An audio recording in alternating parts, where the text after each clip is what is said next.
तो देखिए आपका पहला पॉइंट है कि परमाणु अति सूक्ष्म कणों के बने होते हैं।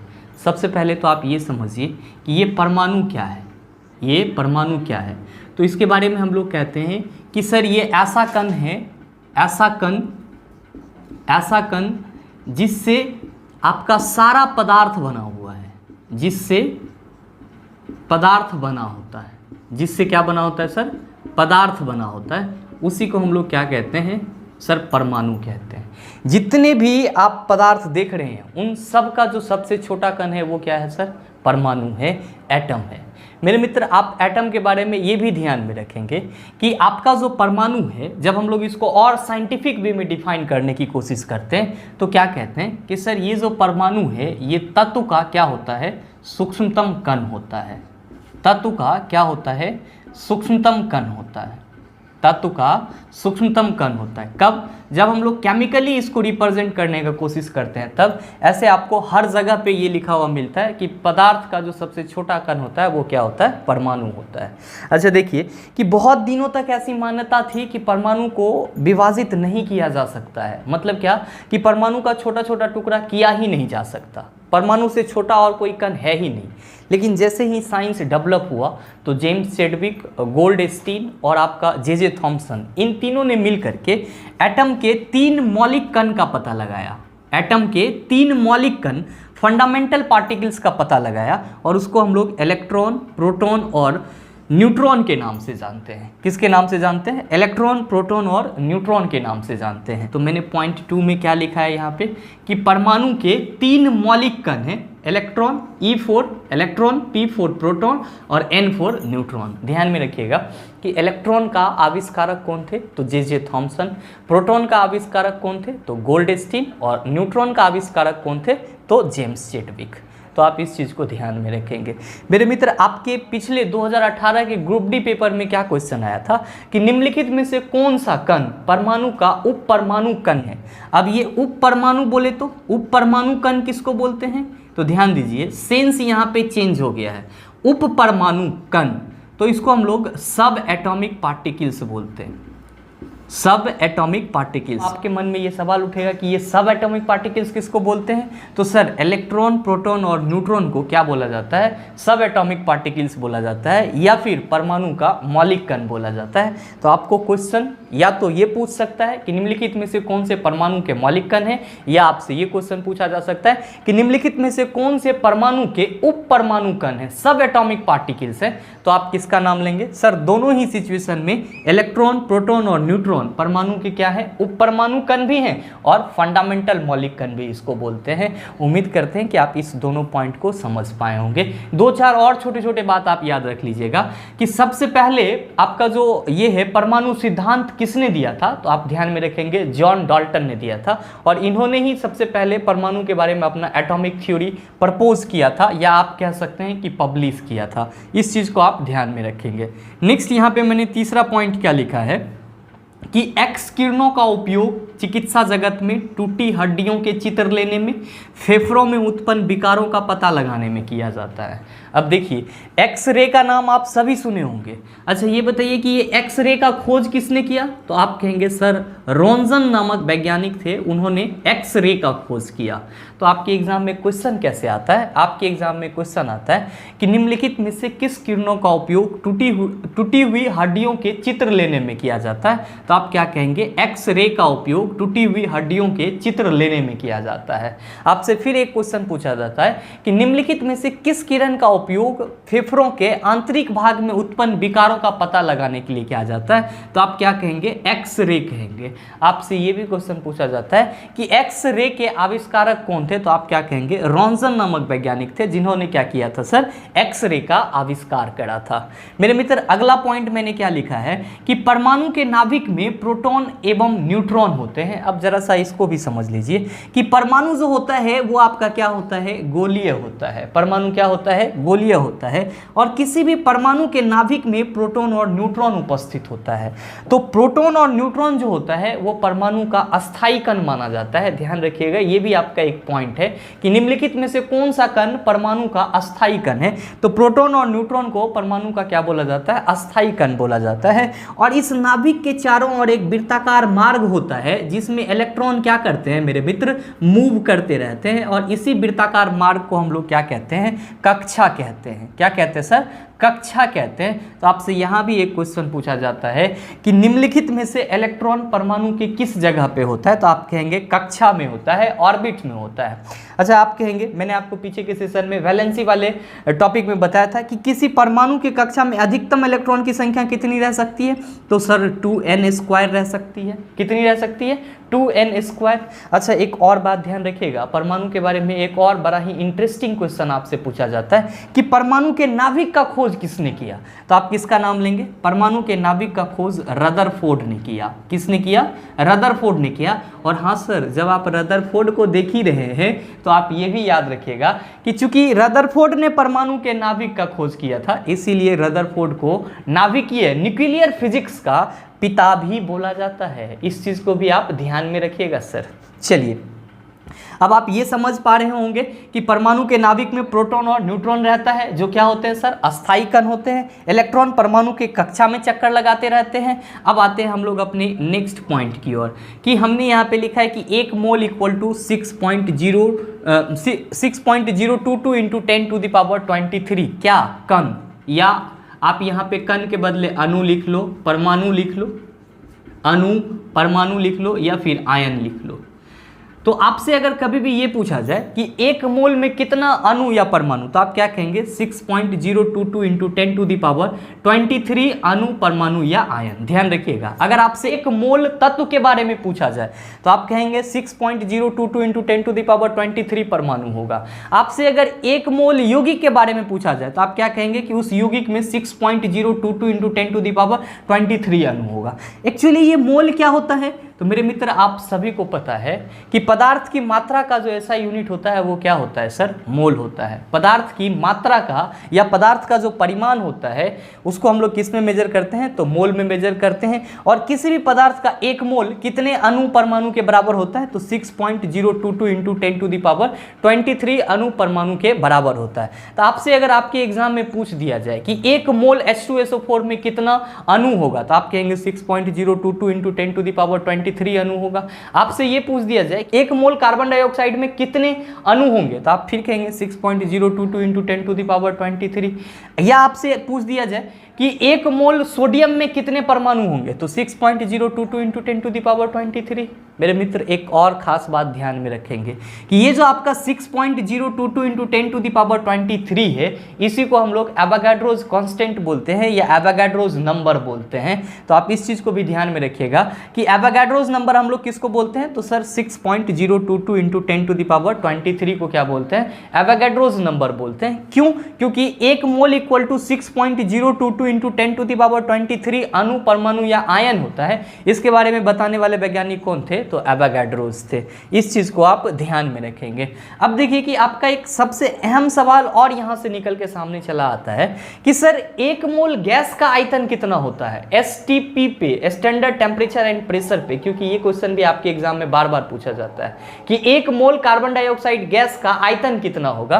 तो मेरे मित्र आप ध्यान में रखेंगे कि 1 मोल गैस का आयतन, 1 मोल गैस का आयतन, 1 मोल गैस का आयतन कितना होगा, तो 22.4 लीटर। कितना सर, एसटीपी पर। एसटीपी को हम लोग क्या बोलते हैं, स्टैंडर्ड टेम्परेचर एंड प्रेशर बोलते हैं। तो आप इस दोनों चीज को याद रखेंगे कि 1 मोल में कितना अणु परमाणु या आयन, तो आप कहेंगे 6.022 इंटू 10⁻23 अणु परमाणु या आयन। 1 मोल गैस का कितना आयतन सर, तो 22.4 लीटर, जिसको हम लोग स्टैंडर्ड टेम्परेचर एंड प्रेशर बोलते हैं। नेक्स्ट मैंने यहाँ पे लिखा है सर कि एलपीजी का मुख्य संगठन क्या होता है, तो सिंपल में याद रखेंगे, नॉर्मल ब्यूटेन और आइसोब्यूटेन जो होता है वो एलपीजी का मुख्य संगठन होता है या मेन कंपोजिशन होता है।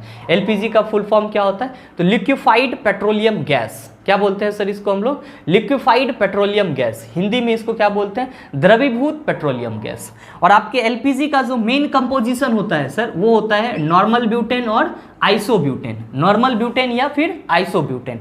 कहीं कहीं पे आपको ये भी मिलता है कि एलपीजी का जो मुख्य कंपोजिशन है निम्नलिखित में से क्या है, तो ब्यूटेन और प्रोपेन का नाम भी आपको मिलता है। तो ये भी आपका होता है, बस उन दोनों के जो फॉर्म होते हैं ना उनमें चेंजिंग होता है। तो आप ये भी कह सकते हैं सर, क्या कह सकते हैं कि एलपीजी का मुख्य घटक ब्यूटेन और प्रोपेन को भी माना जाता है। ब्यूटेन का फॉर्मूला क्या होता है, तो C4H10 और प्रोपेन का फॉर्मूला क्या होता है, तो C3H8। इस चीज को भी आप ध्यान में रखेंगे। एक सबसे इंटरेस्टिंग सवाल पूछा जाता है कि एलपीजी सिलेंडर, जब आपके घर में सिलेंडर का रिसाव होने लगता है तो आपको पता चल जाता है कि गैस महक रही है। तो ये महक क्यों आती है सर, तो ये महक सल्फर यौगिक के चलते आती है। आप कहेंगे सर कौन सा सल्फर यौगिक, तो इथाइल मरकैप्टेन के चलते आती है। किसके चलते आती है, इथाइल मरकैप्टेन के चलते आती है।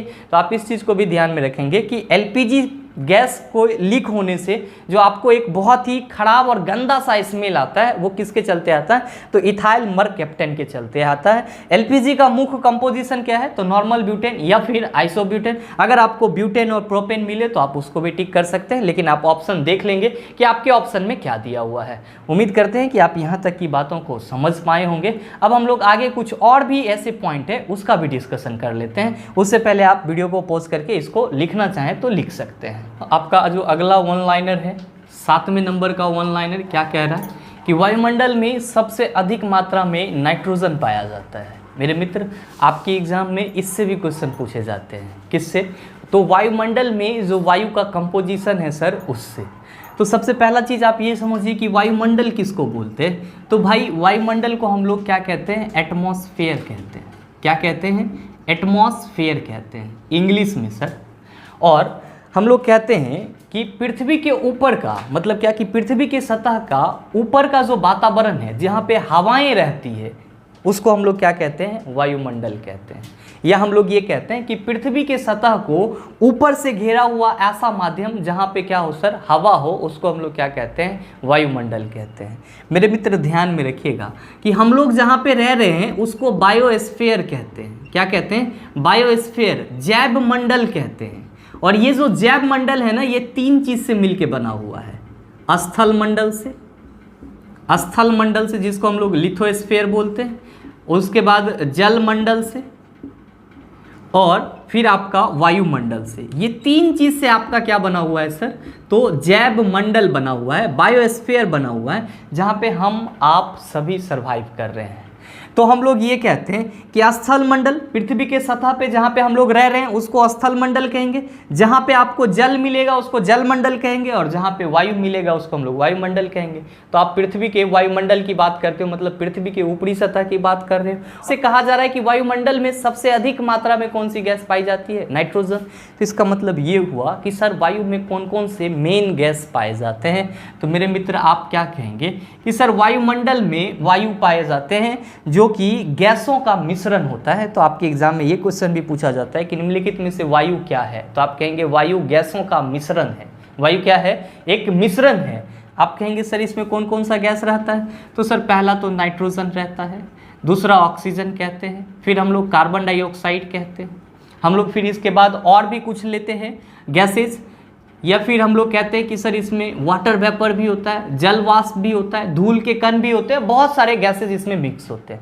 लेकिन जो मेनली परसेंटेज आपके एग्जाम में बार बार रिजिट करके आपसे पूछा जाता है वो ये कि वायुमंडल में नाइट्रोजन का परसेंटेज कितना होता है, तो आप कहेंगे 78%। कितना, 78%। और ये सबसे ज़्यादा होती है वायुमंडल में, नाइट्रोजन क्या होती है, सबसे ज़्यादा होती है। ऑक्सीजन का कितना परसेंटेज है सर, 21%, और कार्बन डाइऑक्साइड का 0.03%। बस आपको यही 3 कंपोजिशन अपने माइंड में सेट करके रखना है, क्योंकि आपके एग्जाम में इसी तीनों कंपोजिशन का में भी परसेंटेज पूछा जा सकता है। इस चीज को आप ध्यान में रखिएगा बस।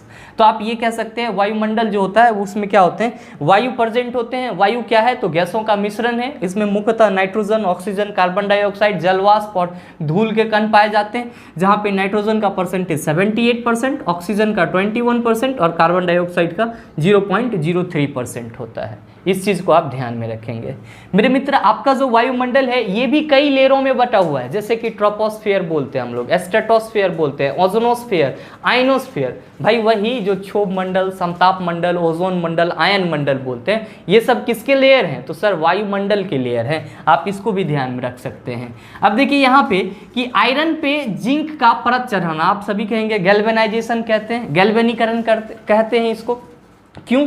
तो हम लोग कहते हैं कि सर आयरन को जंग लगने से बचाना होता है। तो किसी भी लोहा के सामान को जंग लगने से बचाने हेतु आप उस पर गैल्वेनाइजेशन कर सकते हैं, गैल्वेनीकरण कर सकते हैं। इसमें हम लोग क्या करते हैं कि आयरन आर्टिकल्स पे जिंक का लेप चढ़ा देते हैं। मेरे मित्र ध्यान में रखिएगा कि ये जो गैल्वेनीकरण की प्रक्रिया है आयरन को जंग लगाने से बचाने के लिए, ये आपका क्या है? ये एक अस्थायी प्रक्रिया है आयरन को जंग से बचाने हेतु। तब आप कहेंगे कि सर जंग से बचाने हेतु अस्थायी प्रक्रियाएं और भी कुछ हैं। ऑब्वियसली जो हम लोग घर में पेंट करते हैं तो वो जंग से बचाने के लिए अस्थायी तरीका ही तो है कि आपको हर साल अपने घर के जो आयरन आर्टिकल्स वाले मटेरियल्स होते हैं, जैसे कि विंडोज़ या आपका जो डोर है, इन सब को आपको पेंट करवाना पड़ता है। तो पेंट करना या फिर गैल्वेनाइजिंग करना, ये सब आपका अस्थायी जंग रोधक है। मतलब क्या कि ये अस्थायी तरीका है जंग से बचाने हेतु। तब आप कहेंगे अस्थायी तरीका क्या होगा? तो इलेक्ट्रोप्लेटिंग, जो हम लोग क्या करते हैं विद्युत कोटिंग करते हैं आयरन आर्टिकल्स पे या किसी और अन्य आर्टिकल्स पे, वो आपका क्या होता है सर? अस्थायी क्या होता है? तरीका होता है जंग से बचाने के लिए। जैसे कि आप साइकिल का रिम देखते होंगे, बहुत ज़्यादा चमकते रहता है। क्यों? क्योंकि उस पर इलेक्ट्रोप्लेटिंग किया जाता है, इसीलिए उस पर जंग नहीं लगता है। तो इस चीज़ को भी आप ध्यान में रखेंगे। ऐसे कभी कभी आपके एग्जाम में आयरन का जो सिंबल है Fe, ये कहाँ से आया है ये चीज़ भी आपको पूछ दिया जाता है। तो आप कहेंगे आयरन का जो सिंबल Fe है वो आयरन के लैटिन नेम फेरस से आया है। कहाँ से आया है सर? फेरस से आया है। अच्छा, मैंने आपको यहाँ पे बोला कि आयरन पे जिंक का परत चढ़ाना गैल्वेनीकरण कहलाता है, जो जंग लगाने से बचाने हेतु एक प्रक्रिया है। तो ये पॉइंट तो आपका क्लियर है। लेकिन आप कहेंगे कि सर हमारे एग्जाम में जंग का भी फार्मूला पूछ लिया जाता है, आयरन पे जंग का भी फार्मूला पूछ लिया जाता है। तो घबराना नहीं है। Fe2O3 और XH2O कहेंगे, यहाँ पे पानी का मॉलिक्यूल्स है, इस चीज़ को आप ध्यान में रखेंगे।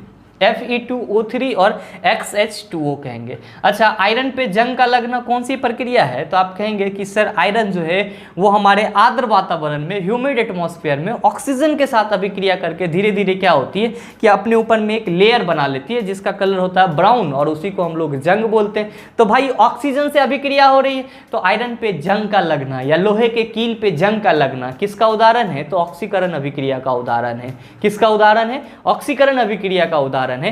तो आप इन सब चीजों को भी ध्यान में रखिएगा। चलिए, आपका 9 पॉइंट क्या कह रहा है कि भारी हाइड्रोजन के ऑक्साइड D2O को भारी जल कहा जाता है। अब भारी हाइड्रोजन किसको कहते हैं? तो देखिए, हाइड्रोजन के 3 समस्थानिक होते हैं। कितने समस्थानिक होते हैं? 3 समस्थानिक होते हैं। पहला को हम लोग बोलते हैं प्रोटियम। पहला को क्या बोलते हैं? प्रोटियम, जो आपका H11 होता है। दूसरा होता है आपका ड्यूटेरियम और तीसरा होता है आपका ट्राइटियम। तो प्रोटियम का परमाणु संख्या भी 1 और परमाणु भार कितना सर? 1। आपका जो ड्यूटेरियम है इसका परमाणु संख्या कितना सर? 1 और परमाणु भार कितना सर? 2। और जो आपका ट्राइटियम है इसका परमाणु संख्या कितना होता है सर? 1 और परमाणु भार कितना होता है? 3। तो आपसे जो पूछा जा रहा है कि भारी हाइड्रोजन के ऑक्साइड D2O को, तो इस D2O का मतलब क्या होता है? इस D2O का मतलब होता है ड्यूटोरियम ऑक्साइड। क्या होता है मतलब सर? Deuterium oxide. तो आप देखिए कि हाइड्रोजन के किस समस्थानिक को आप ड्यूटेरियम कहते हैं? तो आप कहेंगे सर अभी तो आप बताएं H12 वाले को, जिसकी परमाणु संख्या 1 हो बट भार कितना हो? 2, उसको हम लोग हाइड्रोजन का क्या कहते हैं? सर ये हाइड्रोजन का ड्यूटेरियम समस्थानिक है। अगर आपसे पूछ दे कि D2 ड्यूटेरियम का अनुभार कितना होगा यहाँ पे भारी जल में, तो आप क्या कहेंगे कि सर ड्यूटेरियम के 1 परमाणु का भार होता है 2 और यहाँ पे कितना परमाणु है सर? 2। तो इसका भार हो जाएगा सर कितना? 4। और ऑक्सीजन के 1 परमाणु का भार कितना होता है? तो आप कहेंगे सर 16। आप क्या कहेंगे सर? 16। मेरे मित्र, आपका एक और क्वेश्चन हल हो जाता है यहाँ से। आपके एग्जाम में कभी कभी ये पूछा जाता है कि निम्नलिखित में से D2O का अनुभार क्या होगा? तो देखिए यहाँ पे ड्यूटेरियम ऑक्साइड में ड्यूटेरियम का परमाणु भार कितना है? 4। ऑक्सीजन का परमाणु भार कितना है? 16। दोनों को जोड़ दीजिए तो 16 4 20 हो गया। तो आपके एग्जाम में यही क्वेश्चन आता है ना कि ड्यूटेरियम ऑक्साइड का अनुभार कितना होता है? तो आप कितना कहेंगे? 20 कहेंगे। कितना कहेंगे? 20। ये भी आपका एक इंपॉर्टेंट क्वेश्चन है, इसको भी ध्यान में रखेंगे। चलिए नेक्स्ट है सबसे उत्तम कोयला, तो आप सभी कहेंगे एंथ्रासाइट को हम लोग क्या कहते हैं सर, सबसे उत्तम कोयला कहते हैं। क्यों कहते हैं? क्योंकि इसमें कार्बन की जो परसेंटेज होती है वो 90% तक होती है। कितना होती है सर? 90% तक होती है। आप में से बहुत के मन में ये खटकने लगा होगा कि कोयला के कितने प्रकार होते हैं सर, जो आप यहाँ पे कह दिए कि कोयला जो है सबसे बढ़िया और उत्तम कोयला एंथ्रासाइट होगा। तो ध्यान में रखेंगे कोयला के 4 प्रकार होते हैं। कौन कौन सा? एंथ्रासाइट, बिटुमिनस, लिग्नाइट और पिट। और इन सब में सबसे जो बढ़िया कोयला होता है, बढ़िया कोयला किस आधार पे कहते हैं? जिसमें कार्बन की परसेंटेज मात्रा ज़्यादा हो। तो आपका जो एंथ्रासाइट है इसमें कार्बन की परसेंटेज 90% से अबव होती है, इसीलिए हम लोग क्या कहते हैं कि आपका जो एंथ्रासाइट है ये कोयला का सर्वोत्तम उदाहरण है। मेरे मित्र उम्मीद करते हैं यहाँ तक कि जितने भी वन लाइनर हैं इसको आप आसानी से समझ पाए होंगे, और इससे संबंधित अब अगर इसके इर्द गिर्द भी कोई क्वेश्चन बनेगा तो उसका जवाब आसानी से दे सकते हैं। बने रहेंगे, कंटिन्यू। अब हम लोग मिलते हैं फिर अगले वीडियो सेशन में, तब तक के लिए best of luck, thank you, have a nice day.